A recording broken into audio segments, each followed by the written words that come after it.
अब चीनी कंपनियां यूपी में नहीं भर सकेंगी टेंडर। विदेशी कंपनियों की टेंडर प्रक्रिया के लिए यूपी में बनेगा प्राधिकरण। रक्षा, विदेश और गृह मंत्रालय से अनुमति लेना जरूरी होगा। अनुमति के बाद ही टेंडर प्रक्रिया में हिस्सा ले सकेंगी विदेशी कंपनियां। जल्द ही नई टेंडर पॉलिसी लेकर आएगी यूपी सरकार। लेकिन बड़ी जो खबर है वो समझ लीजिए कि अब चीनी कंपनियां यूपी में टेंडर नहीं भर सकेंगी और इस टेंडर प्रक्रिया के तहत कई और भी अहम फैसले लिए गए हैं। यूपी में प्राधिकरण बनेगा। रक्षा, विदेश और गृह मंत्रालय से अनुमति लेना अब जरूरी होगा। जब इन तीनों से अनुमति मिल जाएगी उसके बाद ही टेंडर प्रक्रिया में कंपनियां हिस्सा ले सकेंगी।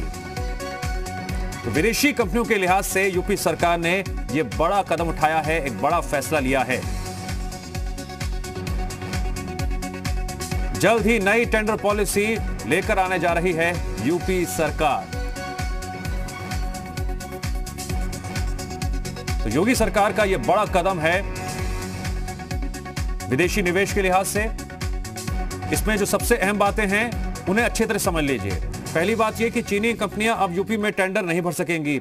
दूसरी अहम बात यह है कि जो विदेशी कंपनियां हैं, जो टेंडर प्रक्रिया है उसके लिए उत्तर प्रदेश में भी प्राधिकरण बनेगा। तीसरी अहम बात यह है कि इन विदेशी कंपनियों को रक्षा, विदेश और गृह मंत्रालय से परमिशन लेना अनिवार्य है।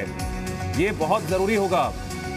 जब इन तीनों से अनुमति मिल जाएगी, अनुमति मिलने के बाद ही टेंडर प्रक्रिया में ये विदेशी कंपनियां हिस्सा ले पाएंगी।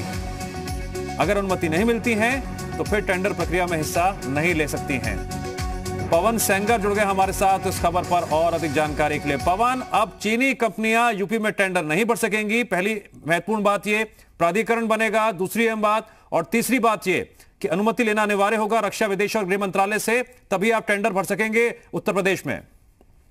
बिल्कुल सही कहा आपने।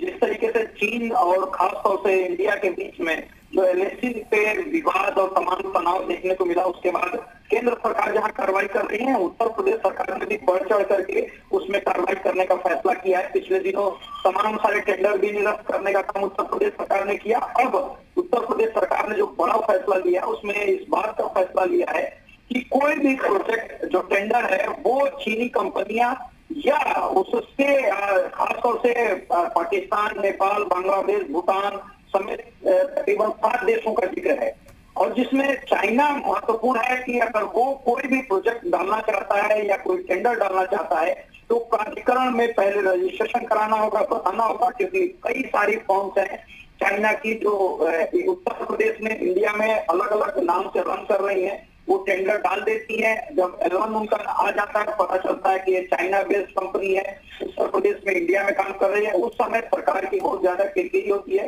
एक तरफ बात करते हैं कि हम चाइना को काम नहीं करने देंगे, उनके सारे जो ऐप है उनको बैन किया जा रहा है, कोई टेंडर नहीं डालने दिया जाएगा, लेकिन बाद में उनको निरस्त करने का काम किया जाता है तो विपक्षी जो पार्टियां हैं वो हमलावर हो जाती हैं। उसको लेकर के उत्तर प्रदेश सरकार ने बड़ा फैसला लिया है। पवन, क्या ये जानकारी अभी आपको मिल पाई है कि ये जो नई टेंडर पॉलिसी आने जा रही है यूपी सरकार लाएगी, कब तक आ जाएगी?